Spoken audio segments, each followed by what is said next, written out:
Flash story here from the medalist. After my last post entitled What to Look Out For in Getting Your Medals Mounted, I had a number of inquiries relating to medals. So what I'm going to do is I'm going to do a number of posts to try and address these topics. In this post, we're going to have a broad look at what are honours and awards and what are they awarded for. Now, this is a very broad topic to take on, so I'm going to focus this more on the history of the Australian honours and awards system. Having said that, to do this I have to look at the British Imperial system, which starts back in 787 AD.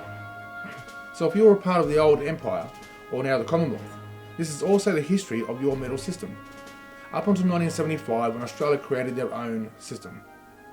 Now, my main point of reference for this will be the Australian Government Department of Defence, Defence Honours and Awards Manual, Volume 2. Where did it start? Since the earliest of times, recognition has been given to those who have made significant contributions in public life and military service. This recognition has taken on many forms, including the gifting of property and the awarding of titles.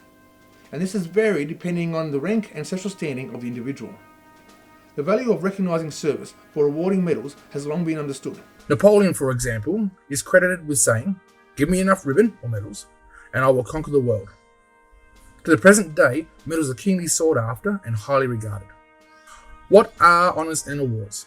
The definition is, an honour is an appointment to an order, and an award is all other decorations and medals. Classifications of orders, decorations and medals are awarded to individuals for gallantry and bravery, meritorious service and achievement, operational service and non-operational service, and long and specific service. Imperial Orders of Chivalry. The Orders of Chivalry date back to a time when knights made up the basis of the fighting elements, with honours and entitlements being bestowed in exchange for loyalty and support. Over time, the Orders of Chivalry have expanded and evolved to not only include military and religious service, but also contributions made by individuals of wider society. Most Noble Order of Garter. The most senior British order is the Most Noble Order of the Garter. It was established by King Edward III in 1348. Membership to the order is restricted to 24 members in addition to the Royal Knights. What this means is, in addition to the royal family, to become a member of the order, one member must pass away before a new one can be established. There are a number of insignia and items of dress associated with this order, including the garter, mantle, hood, shawlcoat, hat, collar chain, collar badge, star, and sash badge. This is the ceremonial dress of the order. Other orders with the rank of Grand Cross also have a similar ceremonial dress with their own colours and adornments. When this ceremonial dress is not being worn, and the recipient is wearing, say, a uniform or a suit, the recipient wears a sash over their shoulder and across their body, along with a breast star. What this means is, in this photo you can see the princes wearing their dress uniform, the military suit, and they are wearing the ribbon as a sash. If they were just in their normal uniform where ribbons were worn, no ribbon would be worn to indicate this honour. The most ancient and the most noble order of the Thistle. The most ancient and most noble order of the Thistle is said to have been created in 787, making it the oldest award there is. It was revived in 1687 by King James II and reinstated by Queen Anne in 1703. It consists of the Sovereign and only 16 knights, making it the most exclusive of the British orders. The Order of Bath. The Most Honourable Order of Bath, formerly known as the Most Honourable Military Order of Bath, is a British order of chivalry founded by King George I in 1725. The name derives from the elaborate medieval ceremony for appointing a knight, which involved bathing as a symbol of purification. The knights so created were known as Knights of the Bath. King George I erected the Knights of the Bath into a regular military order. Now, this is the first order to have more than one level or rank associated to it. There is the Knight Grand Cross, which is in the same league as the other two. Then you have the Knight Dame Commander of the Order and the Companion of the Order to recognise lesser acts of service. If after being bestowed with a lesser order, if the individual continues to prove himself, they may be promoted up to a higher order. For the most part, in any of these multi-level orders, you would have to have already been recognised with a lower ranking order before you can be promoted to a Knight Dame. With the Order of Garter and Thistle, to even be looked at for one of these, you would already have to have a knighthood in another order first. The pips used in the army officer ranks is a stylized Knight Grand Cross star. Back in the day, this was an honour only bestowed upon generals, and when it came time to modernise the army rank system, the Knight Grand Cross was used in miniature on the officers' ranks to recognise the authority of the Knight General. Royal Victorian Order. The Royal Victorian Order was instigated in 1896 by Queen Victoria and is awarded for extraordinary, important or personal service to the Sovereign. The Order has 5 classes of membership and a medal. So we have the Knight Dame Grand Cross, the Knight Dame Commander, the Lieutenant, a member, and at the end we have a medal. The Royal Victorian Order Medal is awarded for those below the rank of officer who perform personal services to the Sovereign or to other members of the royal family. The Order of the British Empire. The most excellent Order of the British Empire was instituted in 1917 by King George V for service to the Empire at home and abroad. The military division of the Order was created in 1918. The insignia of both the civilian and military divisions are identical, but are distinguished by the respective ribbons. The ribbon of the Order was originally purple, with a narrow scarlet strip for the military division. By 1936 was changed to rose pink, edged with pearl grey, with the military division having a narrow centre pearl grey stripe. A silver crossed oak leaf emblem for gallantry was introduced in 1957 and used until the introduction of the Queen's Gallantry Medal in 1974. Here we have the Knight Dame Grand Cross, the Knight Dame Commander, the Commander, Officer, Medal and Member. The Order of Australia. The Order of Australia provides the basic means to recognise contributions and achievements by Australians. The Order was established in 1975.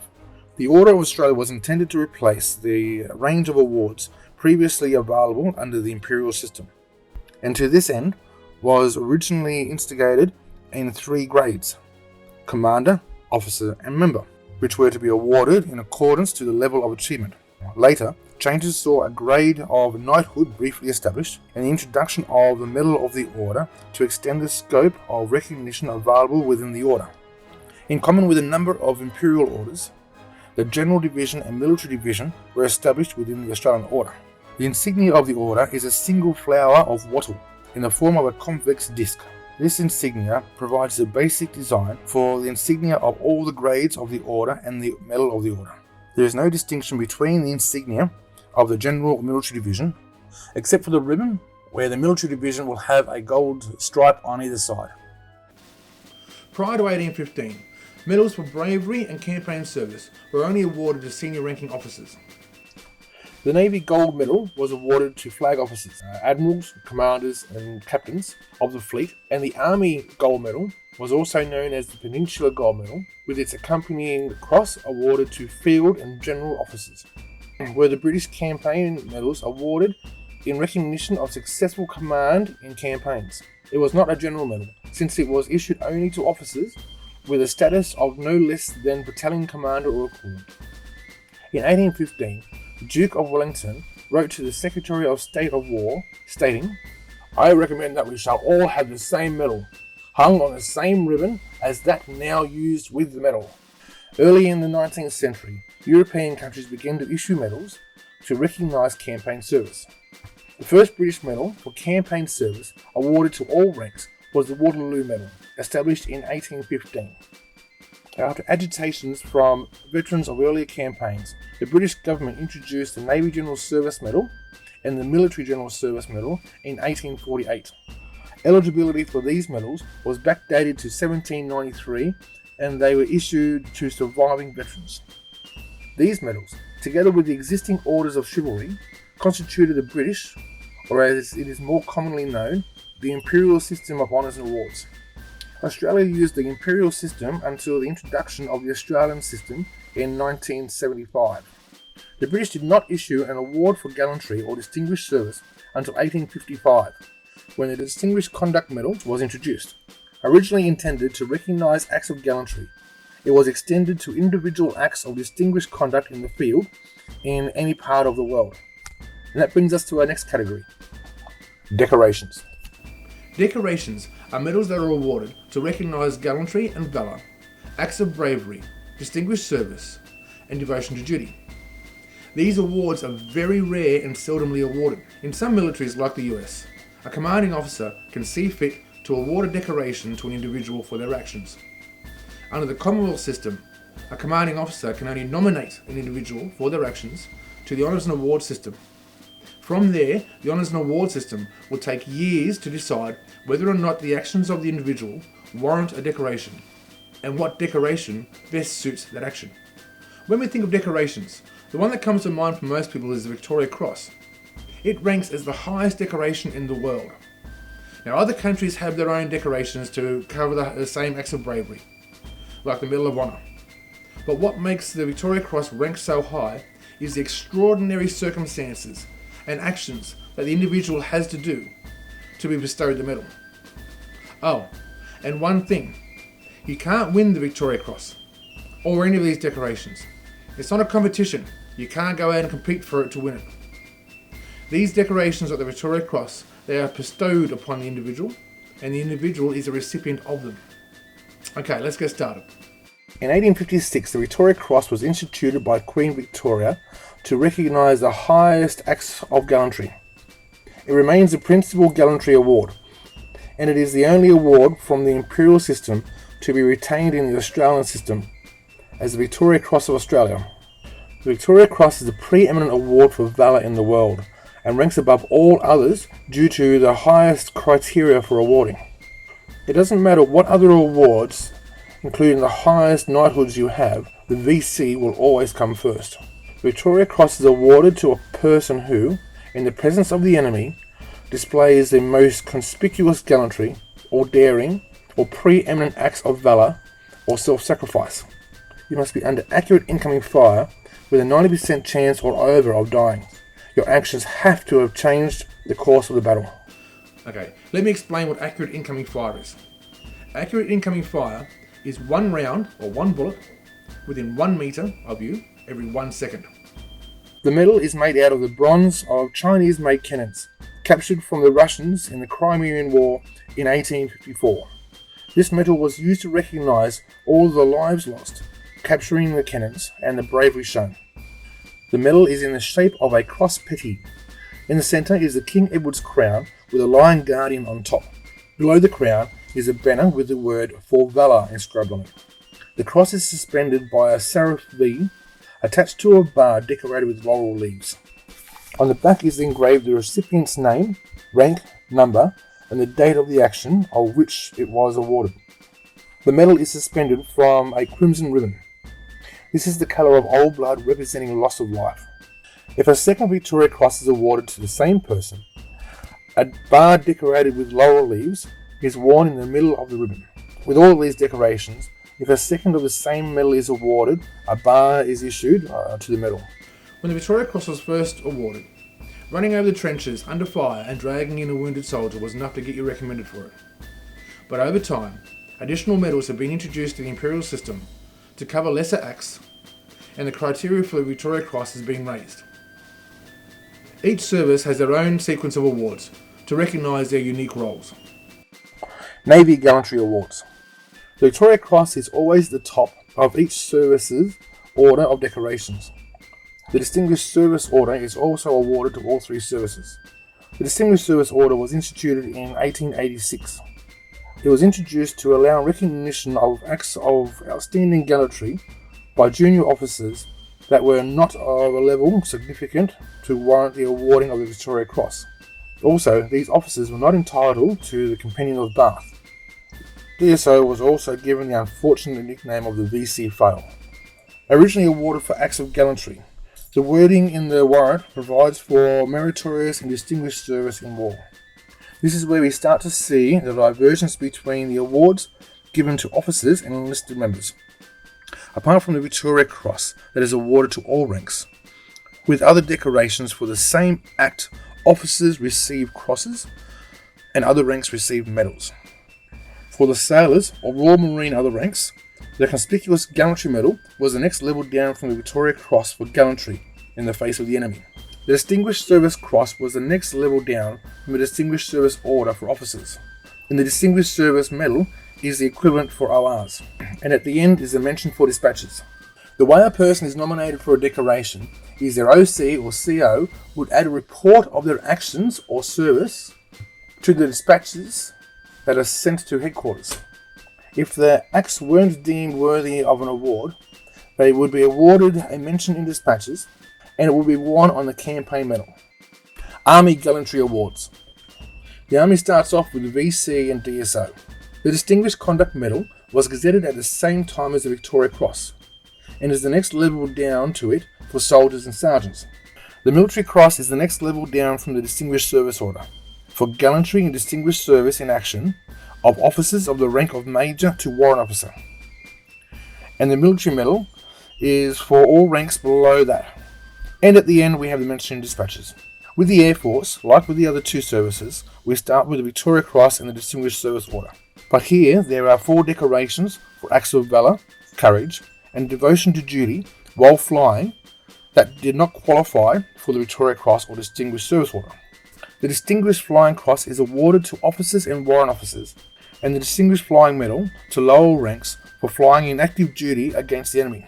The Air Force Cross and Air Force Medal are awarded for similar acts but not in the face of the enemy, like limping a broken aircraft home. Now, as you can see, all the Army decorations are also awarded to the Air Force. This is because if the aircraft gets shot down and the aircrew continue to fight the good fight on the ground, they can't be awarded a flying medal because they are no longer flying.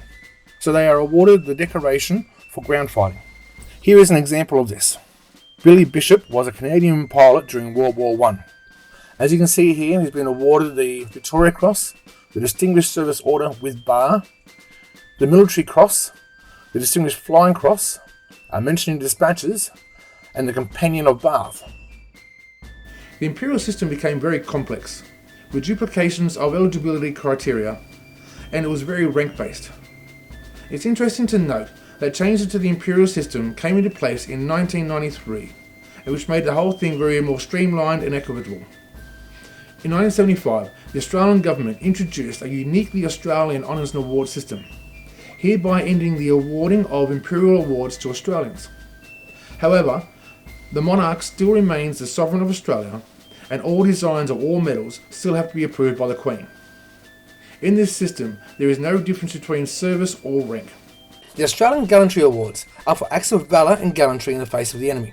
The Victoria Cross was kept as the highest medal, because to replace it with a new medal just would not have the same significance.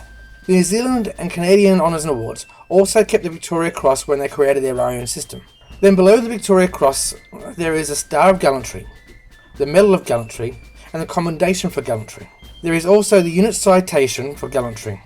This is awarded not to people, but to battalions, squadrons and ships. If you were a part of the unit when it earned the award, you received a citation with a star in the centre, and that is yours for life. If you post in afterwards, you wear one without the star, and you hand it back in when you post out. The Distinguished Service Awards are used to recognise distinguished command and leadership in warlike operations. You have the Distinguished Service Cross, the Distinguished Service Medal, and the Commendation for Distinguished Service. And you also have the Meritorious Unit Citation, which is in the same league as the Unit Citation for Gallantry. With these decorations, there is no discrimination by rank, so theoretically, privates could be awarded the cross. Now, although with the old system, enlisted members weren't entitled to be awarded a cross for outstanding leadership or devotion to duty, at least they had the medal set aside exclusively for them to recognise their service. With this new system, the crosses are almost exclusively awarded to senior officers, with the medals and commendations awarded to other officers, with the odd one boiling down to a sergeant or a corporal. A soldier, sailor or airman in the Australian military is astronomically more likely to be awarded a decoration for their service by the American military than their own. Anyway, that's just my old digger gripe for the day. Moving along. Conspicuous Service Awards are awarded for outstanding devotion to duty, outstanding achievements in the application of exceptional skills, judgment and dedication in non-warlike situations. In this class we have 2 awards, the Conspicuous Service Cross and the Conspicuous Service Medal. Nursing Awards. In 1883, a royal warrant instituted the Royal Red Cross to be awarded to nursing sisters for special devotion and competency which they may have displayed in their nursing duties, with the army in the field or in naval and military hospitals. The Associate Royal Red Cross was instituted in 1815 as a second level to the Royal Red Cross. When the Australian system was established, the Australian Nursing Service Cross was introduced. This has recently been taken out of service. I'm assuming that this was due to the award being specific to one job role only, and not in keeping with the rest of the awards. The George Cross is the highest gallantry award for civilians and ranks immediately below the Victoria Cross.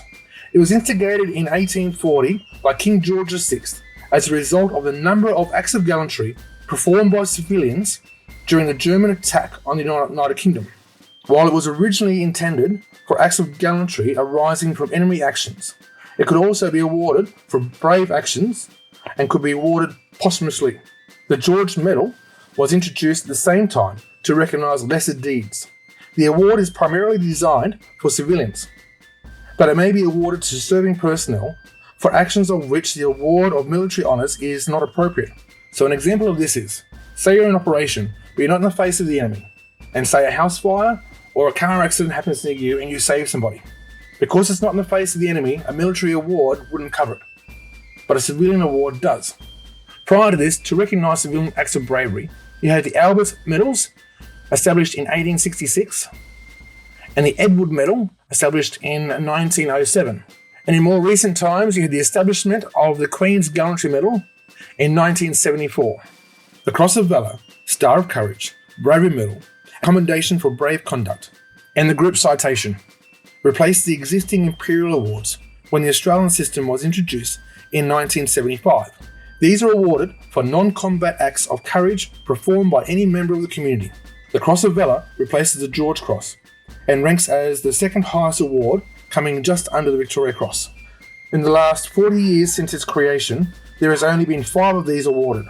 Okay, I think that's enough for part 1. So far we've covered orders of chivalry and decorations. In part 2 we're going to look at war medals and campaign medals, long service medals, and foreign medals. So if you like what you've seen so far and you want to learn more, click below and follow on.